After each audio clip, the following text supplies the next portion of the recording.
Hello, and welcome to Recent Activity, your new favorite entertainment review podcast that attempts to cover every film, every show, all at once. I am your co-host, Andrew Morgan. With me, as always, he's been replaced by a clone of Michael B. Jordan. It's Shane Beauregard. How are you, sir? No. I'm doing well, buddy. I'm doing well. I'm ready to rock and roll tonight.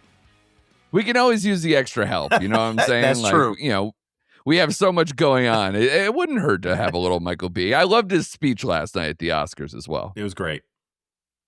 Now, we are going to kick off this show with our Oscars instant reactions. You know, that we're in the day after here. We have a lot to discuss about the show, including the fact that Shane normally doesn't watch it, but he did just for you folks, and maybe mostly just for me.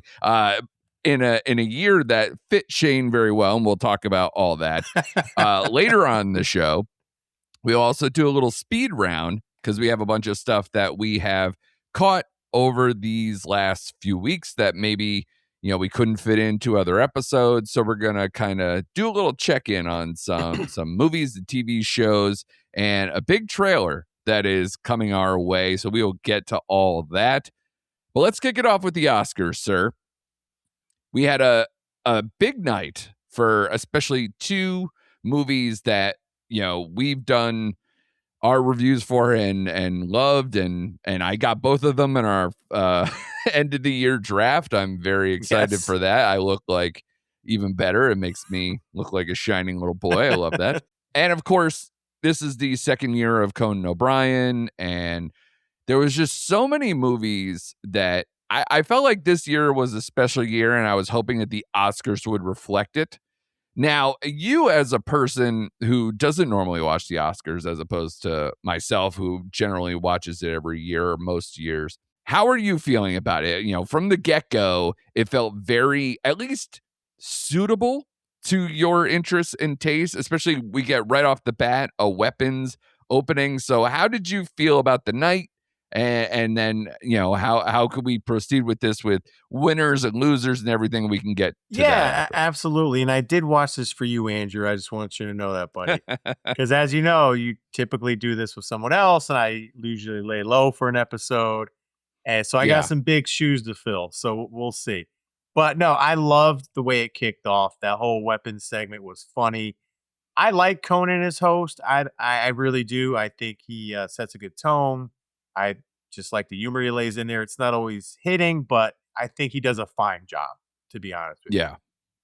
And the night went how I thought it would go. I did enjoy. I enjoyed it. I really did. And maybe because there's a lot of movies, like you said, that are near and dear to my heart. And I thought most of the movies I actually saw this year, and even though you got them in the movie draft, right? Sinners and One Battle After Another was 1-2 on my end of the year list. So.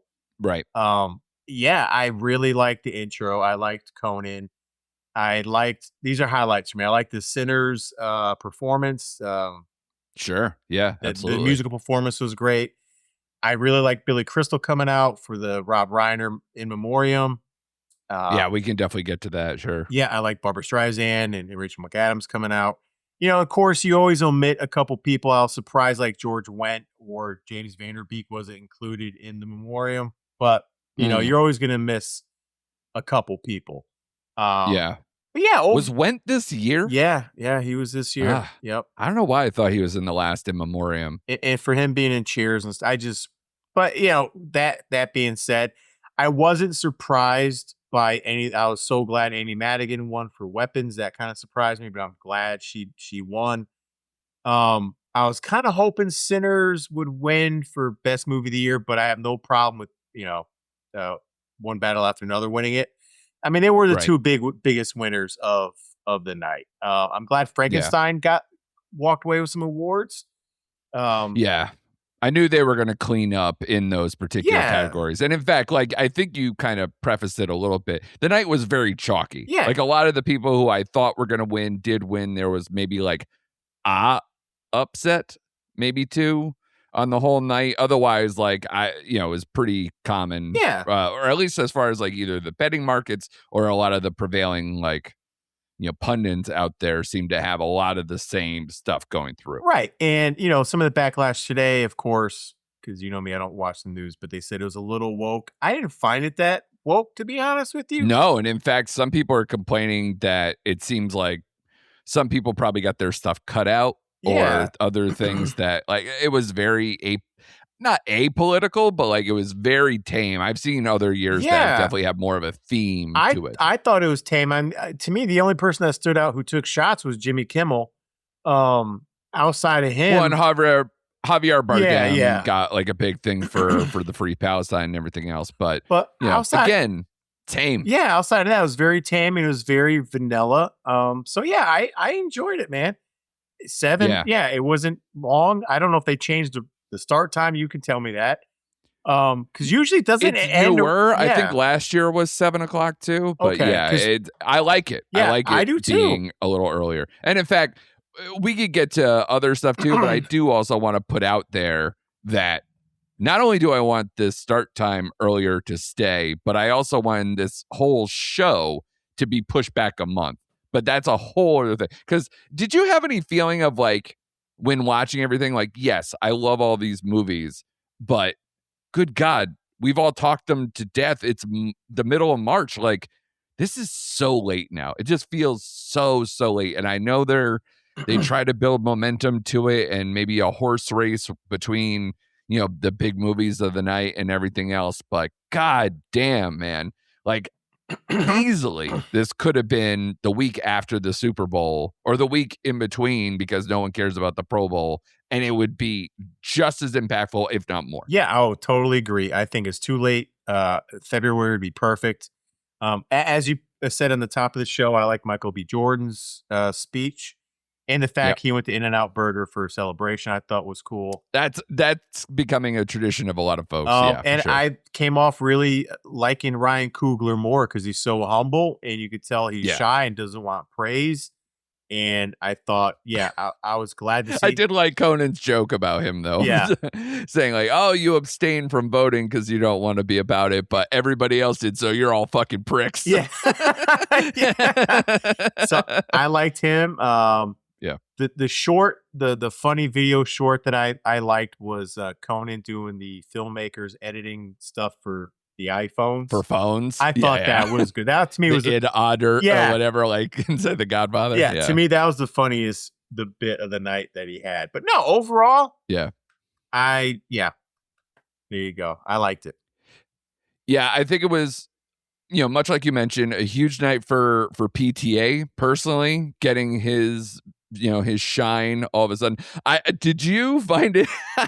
I loved the fact that, like, for the first time ever, they have the casting Oscar, and in her speech, she had to throw a shot at PTA for being like, I got an Oscar before you did. Yes. Now, granted, he got it like soon after in the show, but I was like, woo, shots fired. Obviously, it seemed like a lot of people kind of poked fun at him a little bit throughout the night. So it feels like he's a guy who's well respected and well liked and everything else. So I'm glad for him. As noted, it was, that and Sinners were 1-2 for myself as well. So I'm glad to see. And I just thought of you the whole time, man, where I was just like, all right, this is a weapons opening. This is the 4 big actor awards go to One Battle, Sinners, Weapons, and Hamnet. I don't know if you ever got around to that one, but like of those 4, if you had 3 out of the 4 be like, quote, genre movies, sort of, between the action sequences and the crime or whatever stuff of One Battle and then the vampire horde bent with Sinners and and then you turn around and it's like Frankenstein, F1, all those movies are now Oscar winners. You can't win them all. There was an Avatar win, so we'll stay away from that. But there had to be one, right? But I believe, huge night for PTA, Sinners, genre filmmaking, as we were just discussing, Netflix, winning for K-pop multiple times, Frankenstein multiple times. But they did also get one of the big upsets. But man, the documentary category is always just weird as hell.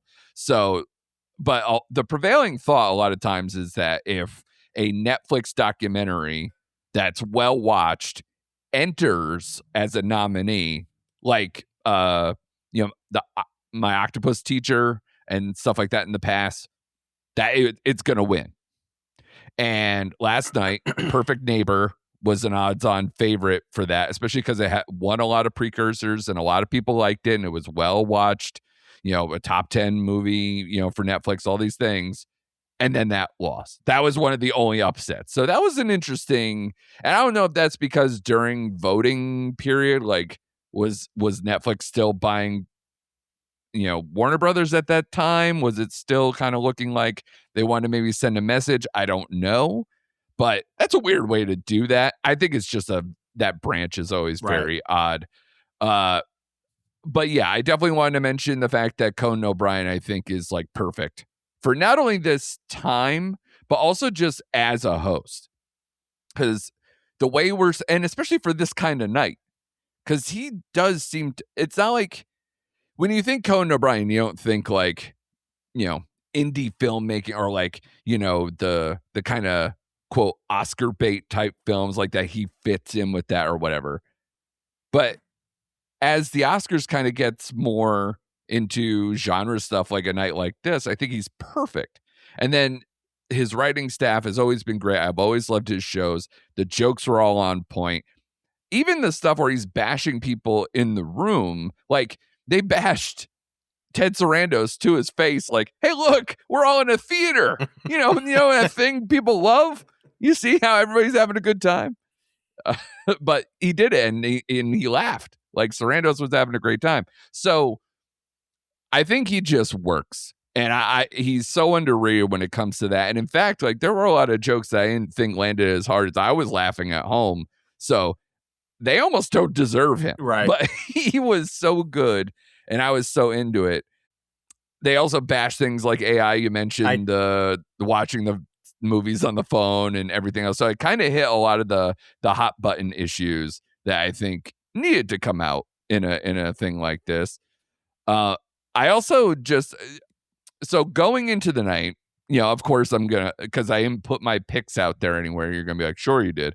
But once One Battle After Another won the PGA award for Best Picture, I was talking to our friends at Mike and Oscar, and I sent to them like, once they won, I was like, well, this is over.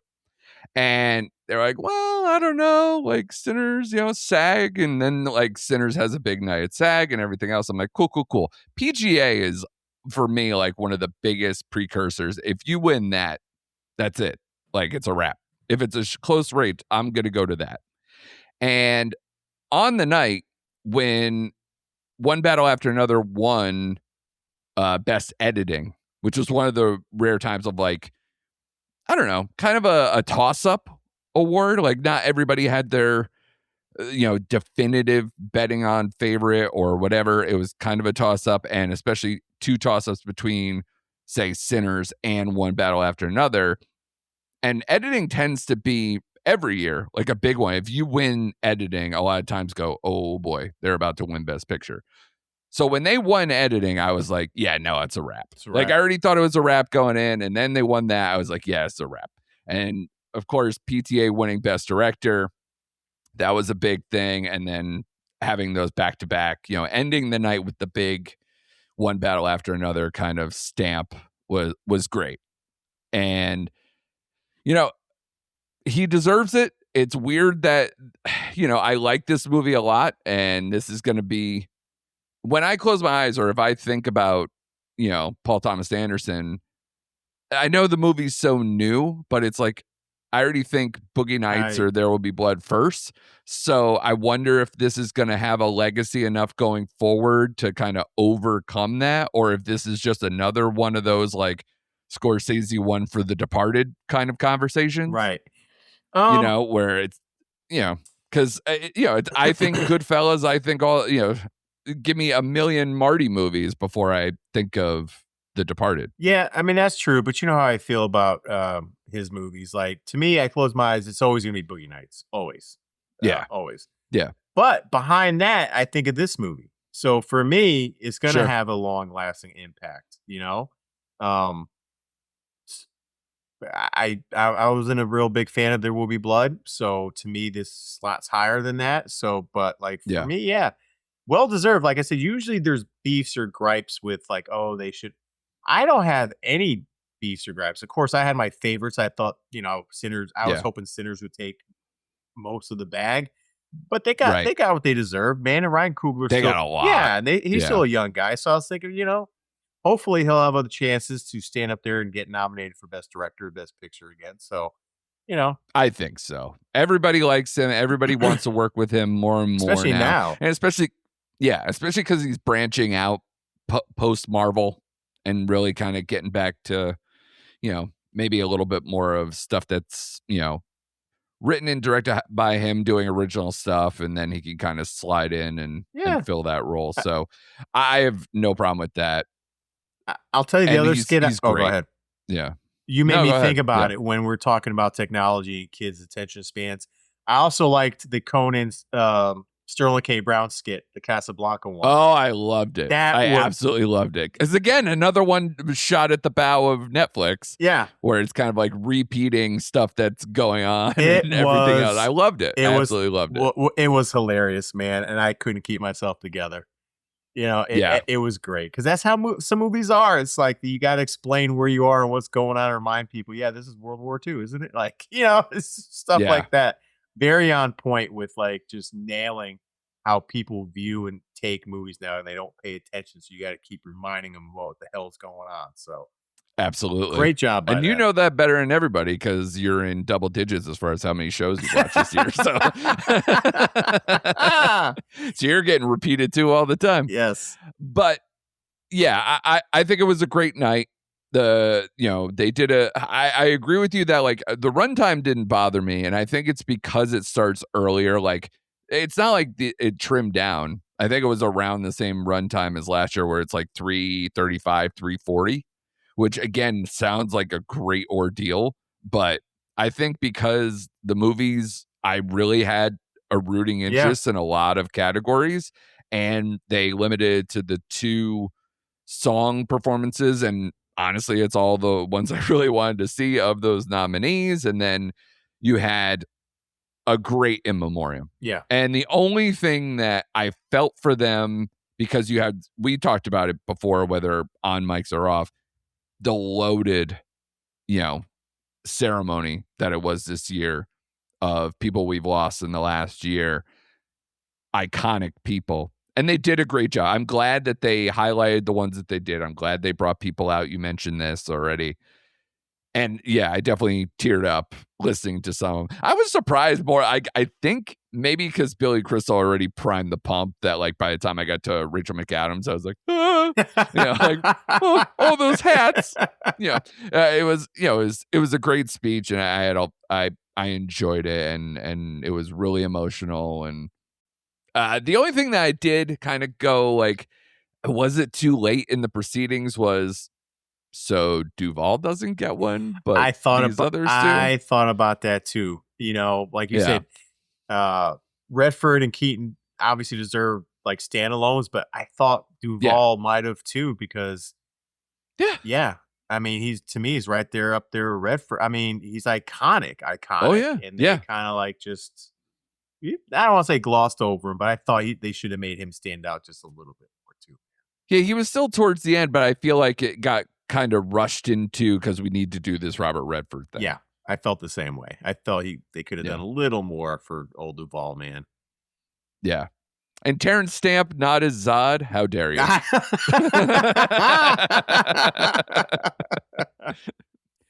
There was a few of them that I was like, what role should be there. Stop it. But, again, we're not part of the selection committee. But I loved this Oscars. I thought it was a great ceremony. It blew by, and a lot of the people I wanted to win won. Yeah. So, no issues there. I'm hoping now that we're seeing kind of a trend in the last few years, I don't know, like I feel this new academy is starting to form like kind of their stamp, their opinions on thing. Like it didn't I think Oscar bait is almost dead. Yeah.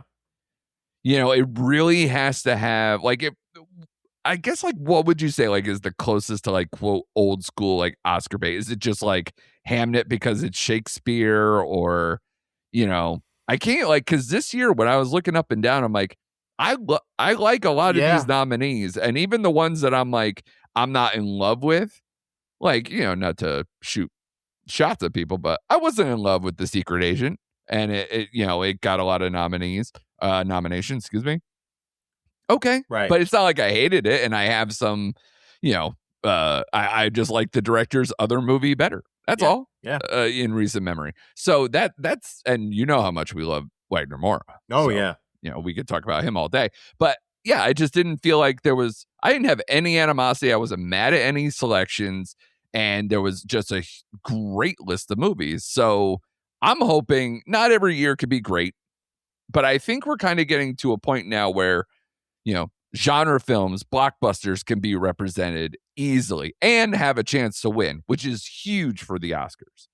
And then, but you can also see that it's still getting more international because we had Secret Agent, Sentimental Value, make a lot big noise and everything else. So I'm just happy where this kind of is right now. Is this just because of this year? Possibly, but I think if you total up some of the moves in the last few years with this new Academy, I'm just hopeful for the future. I'm just hoping the audience also translates, especially as we're getting towards YouTube being the host of it instead of ABC, Hulu, whatever you want to say. Yeah, listen, man, if it's like this, it might be a yearly event for me. I actually might watch the Oscars Yeah. next year. Like you said, movies like Another Battle of Sinners, I think for these box office, what you call them, I think it opens the doors for more movies like that. And with Amy Madigan winning in Weapons, I hope it opens the door for people to look at, quote unquote horror movies a little bit more. So you're not just pigeonholed into this category. Like, oh, that's a horror movie. Why are we nominating? Right. Even the other horror movie that got one nomination was The Ugly Stepsister, which I never saw, but I was like, which got a good pop out of the audience. It got too. a good pop. So, I do like the direction and the branching out that they're doing and grabbing some of these movies and bringing attention to some of these other genres and stuff. So, yeah, man, like hats off. Like, again, if next year, again, every year's not going to be the same, but this one definitely got my hopes up where like, hey, man, Shane might be a normal Oscar watcher every year. What do you know, right? I'm trying to see, because we're going to talk about some 2026 movie stuff coming up here in a minute. I'm trying to wonder what I would pick as like the far, far too early prediction of what will be winning Best Picture, or at least strong candidate. Like, we've gotten fed in some stuff. We got Project Hail Mary next week. That's getting very good Great early reviews, buzz. yep. And we have we'll talk about, well, hell, why don't we start here? Because we're kind of done with our Oscar conversation. Let's start our bonus round, Shane, here, a little speed round, doing a couple things. Dune 3's trailer comes out tomorrow as well. So we're going to see a movie that, Dune 1 got a little bit more, I think, maybe in the nominations than Dune 2, even though we loved Dune 2 way more. Yes. Or at least I will say way more, but more than the first movie, and thought it deserved Best Picture that year that it came out a couple of years ago. But now I'm thinking, like, is it Discovery Day? Are we going to get a Spielberg resurgence? Are we, what else we got? Is it The Odyssey or bust? I would probably say it's The Odyssey or bust. I think that's probably the case. I'm wondering what could be the ones that contend against that. And, if it's something like, it would be so interesting to have some kind of a mix of, say, the spirit, at least, of those type of movies. Your Project Hail Mary should make a lot of money. Odyssey should make a lot of money. And it's the first film for a director that's well respected, coming off of a big win with Oppenheimer. And then, something like Dune 3, to where it's like, is this the last of the trilogy? Is this where Dune really gets its shine? Is that going to happen? Is it going to Lord of the Rings itself or whatever with, Return of the King? Right. Kind of a thing. So I just wonder, of those. And then like somebody like Spielberg and maybe some other prominent directors, if they have films popping up, then that happens too. So I'm without really I didn't research it because this is me, because I just do things off the cuff. I'm like, I feels like if we had those, then we'd be talking about this upcoming Oscars in the same way we're talking this, where it's like, if it checks all the boxes, right? It goes, big time directors, blockbuster hits. Yeah. What else do you need? Yeah, like you said, I think it's Odyssey right now, but it's funny because I'm just, as we're talking, I'm kind of scrolling through early Oscar stuff. And the first four Yeah. movies that they mention are the movies you just brought up: Disclosure Okay. Day, Odyssey, Dune Part 3, and Project Hail Mary. They also brought in here like The Adventures of Cliff Booth, because it's Fincher and Tarantino I know. writing. Well, we're riding for that. Oh, Yeah. absolutely. So yeah, there may be some things that come down the pipe here, and we'll see. But I think it is the Odyssey, man. I saw a new trailer for that last weekend, and I was like, "Holy crap!" Like, Yeah. let's go! Like, Oh yeah. let's go. And I that would be, I'd have to look, and I'm not a Oscar historian, but just off first blush, I think that would be the first time, either in a long time or ever, where I'm like, a director who won Best Picture again, that with the next film they do. Oof. I'm like, I'm trying to think, because they don't do that very often. Like, if you're like, in your mind, you're like, let me think of the best directors that I know. Some of them don't even have Best Director or Best Picture Oscar, let alone have two and have them in sequence. Right. Yeah, well, Because as we were just talking about, like Scorsese or like whoever, like, you said Fincher hasn't even won one. Tarantino, like those guys haven't won one. So, like, Spielberg, very limited. He Schindler's List, and he made two of the greatest movies ever in the same year with Schindler's List and Jurassic Park, and and then obviously won. But he should have won for Private Ryan, but even that wasn't, I don't think, back to back. No, it wasn't back to I think back. it's like 5 years apart, right? Yep. So, he had a bunch of stuff in between. So I don't know. I can't think of one off the top of my head. There might be, again, older history, Right. John Ford or somebody. But yeah, I can't think of one, at least in recent memory. So that'll be interesting. If that's the conversation of like, well, he just won, so is the Odyssey going to win? And then we're like, it's the greatest movie of the year. Fuck all of you. So right. We'll see. Because that is what we do around here. We bitch and moan even when things are great. So let's get on to it. So with that, Dune 3 trailer. Let's start this bonus round in earnest. Are you hyped for the trailer to come out tomorrow? We're recording this on a Monday. It's going to come out Tuesday. What are your feelings? Like, do you know a lot about it? Are you trying to stay away? What's your feeling on Dune 3 trailer release? Didn't even know this was going to drop tomorrow until you like messaged me off the mic before the show. I'm all about it. I'll watch this one trailer, take it in, and that's all I'll watch. I am so hyped for this. Haven't heard anything about what's going on. I haven't seen any behind the scenes stuff. So I'm coming into it fresh and blind. So I am, like you said, we both love Dune 2. Yeah. Let's go. Let's go. Like, I'm ready. I'm the same way. I'm glad, like, between the Odyssey and this one, and even like maybe I'll do it now for Project Hail Mary. There's like a few movies that I'm going to seek out doing IMAX or Dolby or trying to really do it up. Man, I just hope that the Dune 3 trailer will now be in front of Project Hail Mary. So when I go see it in Dolby this weekend, it's going to be like blaring big, awesome theatrical. Like, this is what we want. This is what we're looking for. So to me, I'm all about the hype on that one as well, especially to see how much more of certain characters that we're going to get. I think Robert Pattinson's new to the third one here.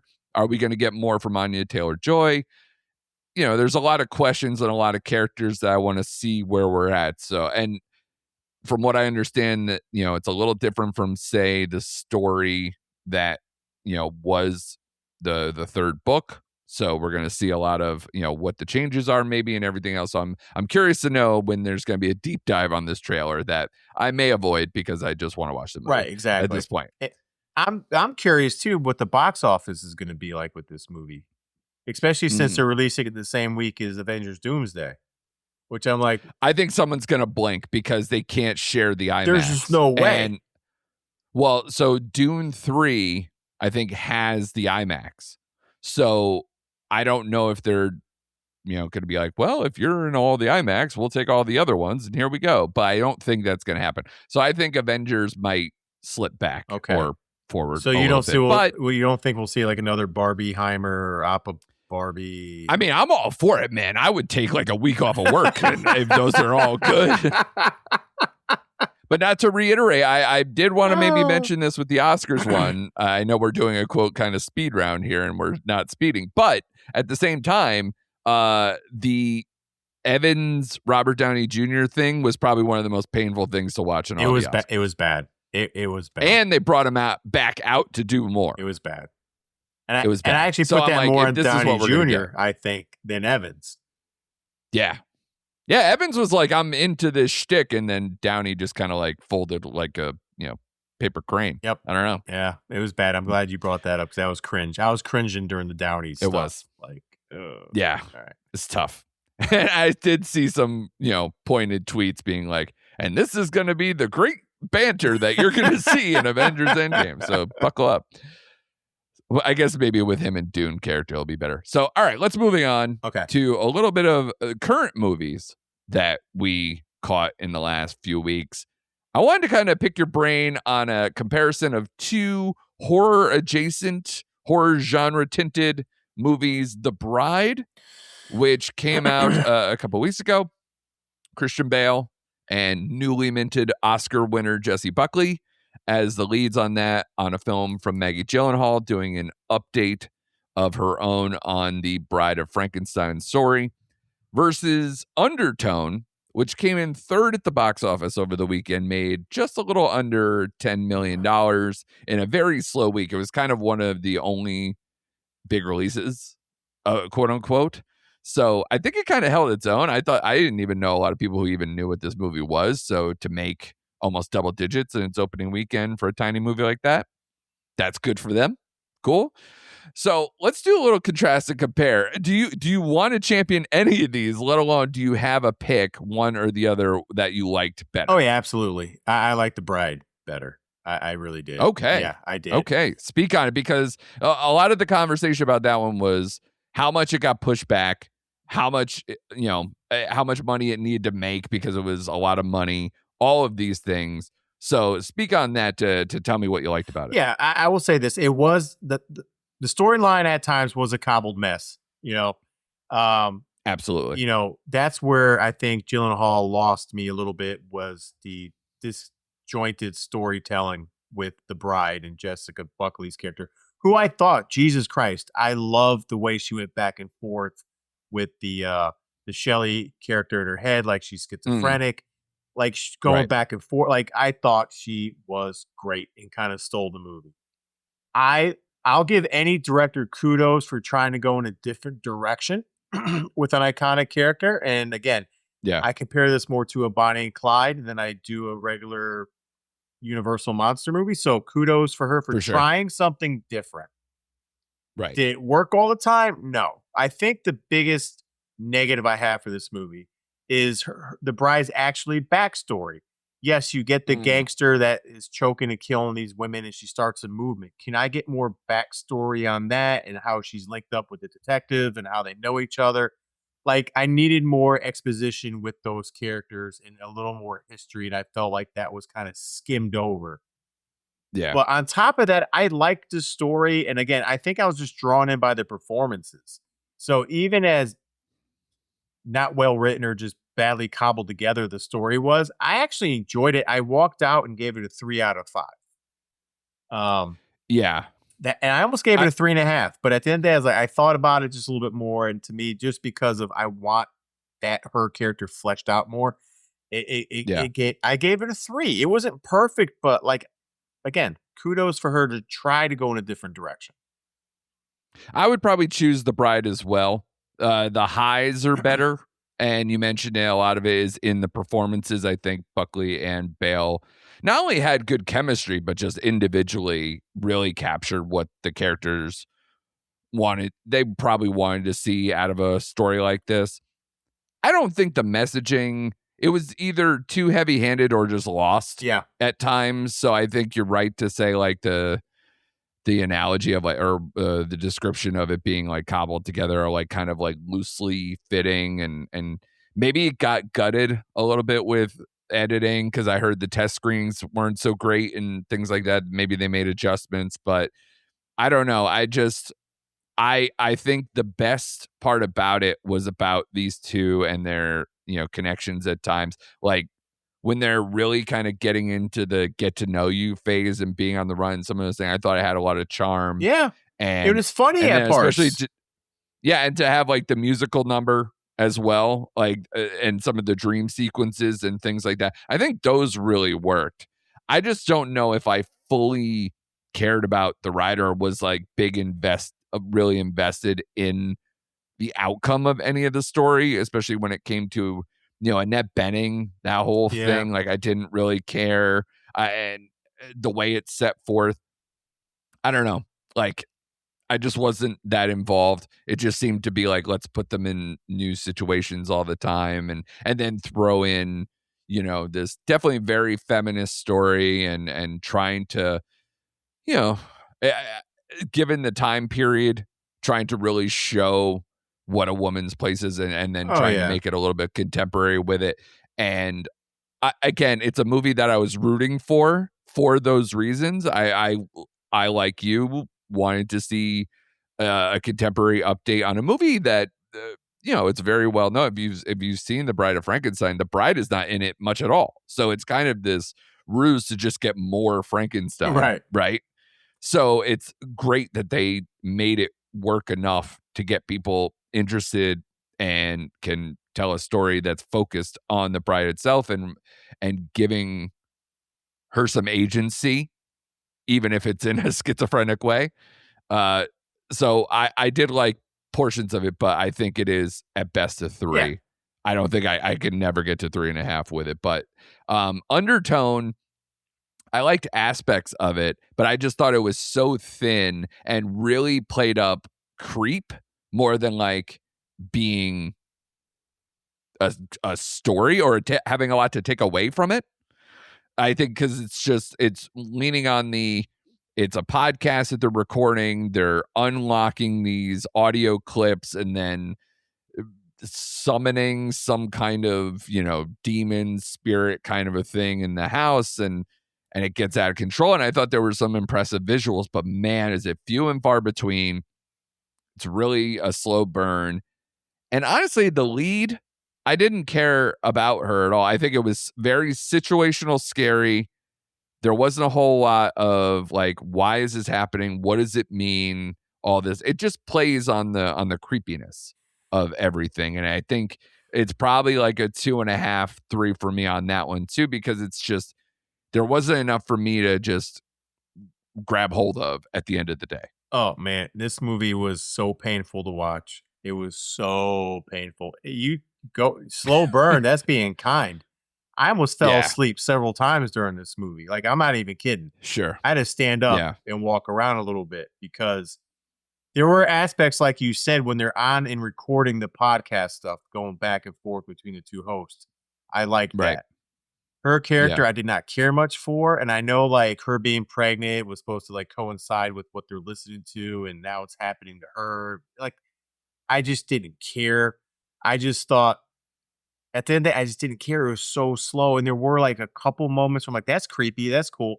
But my whole thought Yeah. process was, this would have worked better as, like, an hour-long TV movie of Like some a sort. Black Mirror episode. Yeah. We always kind of rely on that, Or right? yeah, or like some Yeah. kind of anthology episode in that context, because it Yes, really sure. they could have taken this hour and a half it was, and really condensed it down to like a good 60-minute runtime and put it on TV somewhere. I just didn't feel Yeah. like this was like a movie I don't know, and I was looking forward to it because I saw the trailer and I thought, "Oh, man, this could be a really good scare. This could be a really good time," and it was Yeah. boring. It was so mind-numbingly boring.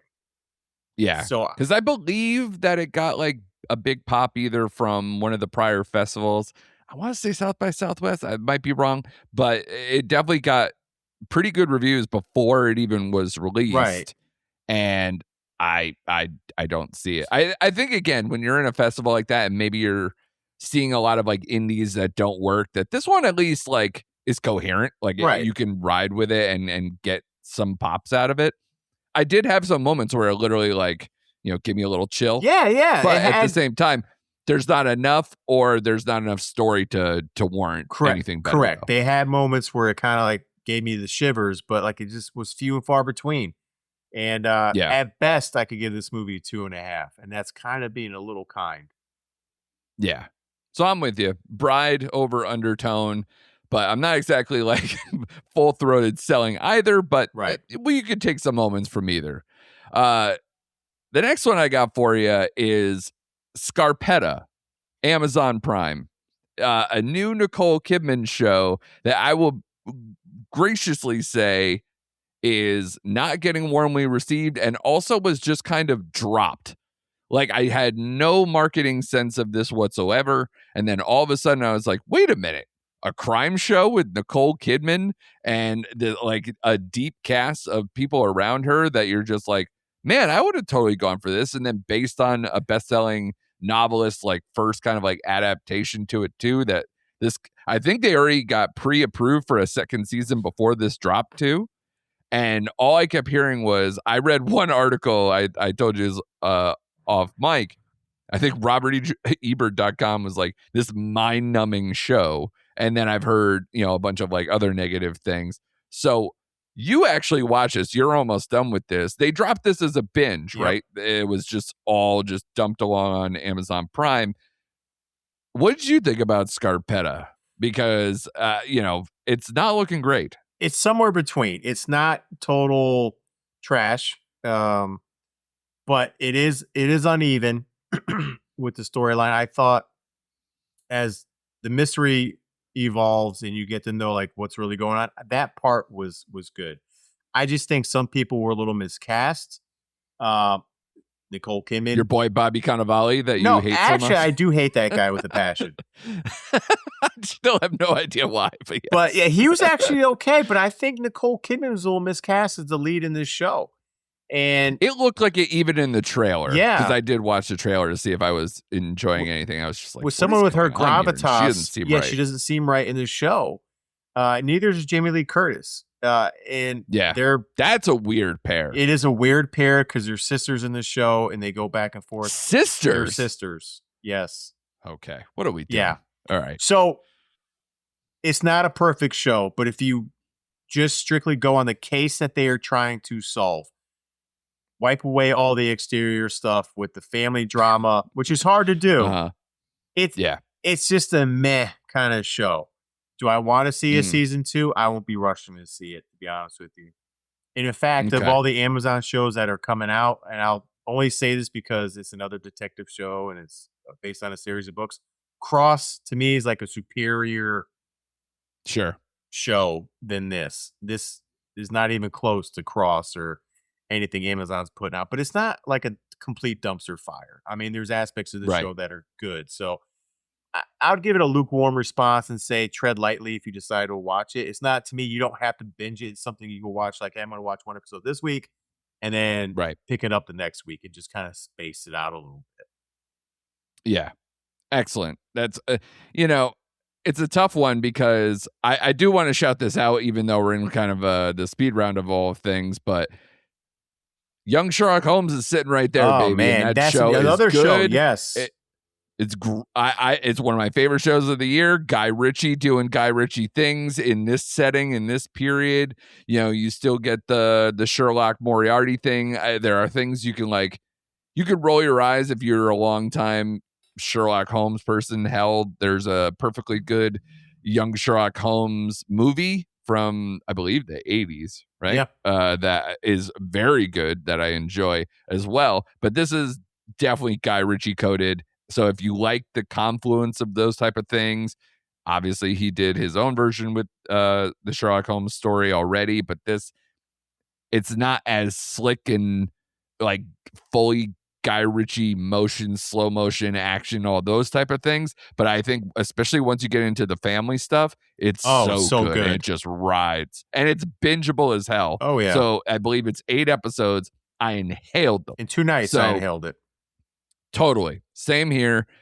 That's a full-throated endorsement. So if you getting this as your, well, Scarpetta didn't work, what else you got for Amazon Prime? That would be my opinion on that one. Last thing, because I wanted to end on a positive. So there's been a bunch of new shows, and we also have a lot of our old standbys. And I'm just looking out in the landscape, Shane, and this is the perfect time of year and the perfect time right now to ask you full throat, as we have with this previous endorsement. Do you just have season tickets for anything Bill Lawrence does for the rest of your life? Oh, yeah. Sign me up. Season pass. I'll buy the express pass. Whatever you want me to buy. Yeah.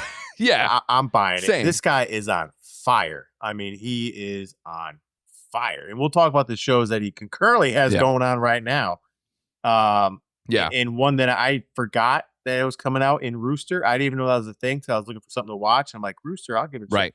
And I didn't even know it was Bill Lawrence. His name came up, and I'm like, oh shoot, yeah. So, you love the little doozer. You know, you gotta get your doozer baby little thing at the end. Yeah. So we'll get you'll talk about the shows and we'll talk about them. So go ahead.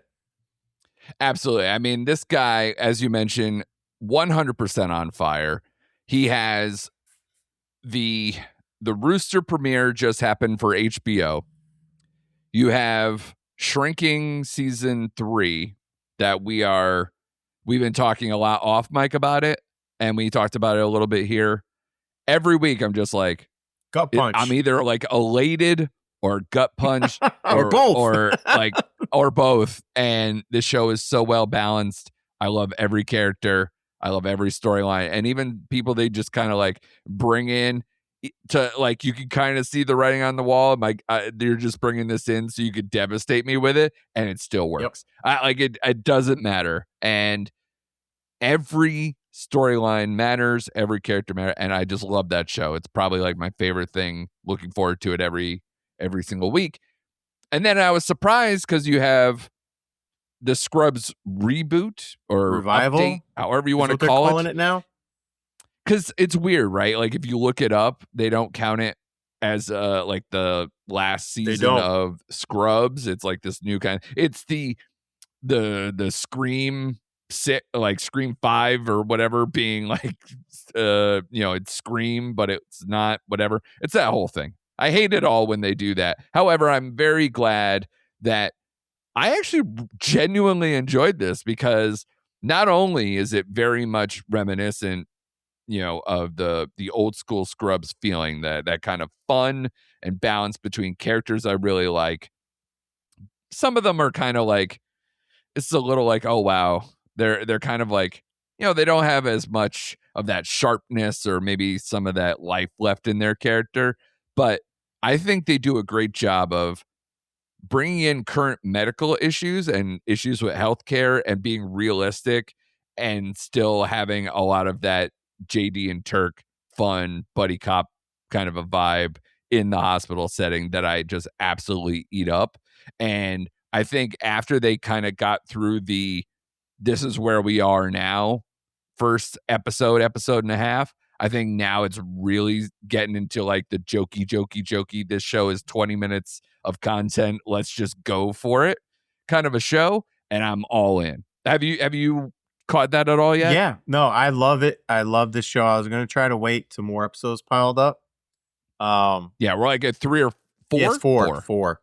But yeah, like you said, I like the writing. It's just the Turk JD show. I like how they present like where JD is, the relationship with everybody, how Turk's dealing with being married and having 4 kids, and it has like real life, 4 girls. Yeah, 4 girls, Man. So once you get past that, which I really like how they set it up and how Dr. Cox like left it to JD to be chief of medicine now.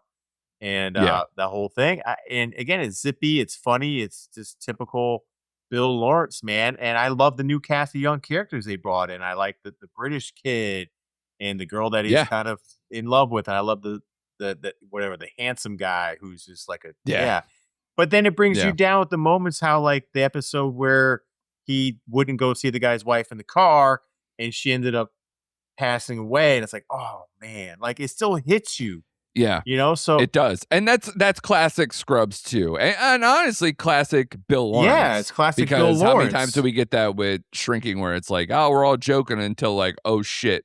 Like classic, the last episode of Shrinking that is aired. You know, I don't want to spoil it for anybody, but they're literally in the middle of a celebration to hear that something tragic has happened. So that is a staple. And I think that's why, I mean, Bill Lawrence and Zach Braff and Jason Segel, they all feel like peas in a pod. Yeah. All guys who love to be very jokey, very improv, very funny guys, but also have this sentimentality, this emotion that I think just works. And and I'm seeing it now with Rooster too. And I thought that Steve Carell fits into that circle too, where he's a very funny guy who could just get all the emotion. He has it on his face, and he's playing a character that is kind of like the college version cousin of Jason Segel's character in Shrinking. You know, this kind of guy who's post-divorce, trying to get back on the horse and trying to feel some respect for himself, help his daughter, do all these things. And it's like, you're kind of seeing it's the grown-up, almost college campus version of Shrinking. So that's why even though it's one episode that I caught, I'm very enthusiastically looking forward to see where this show goes. Me too. I felt the same way. I was like, Steve Carell fits perfectly in this world. And I do like the characters Lawrence decides to use in multiple shows.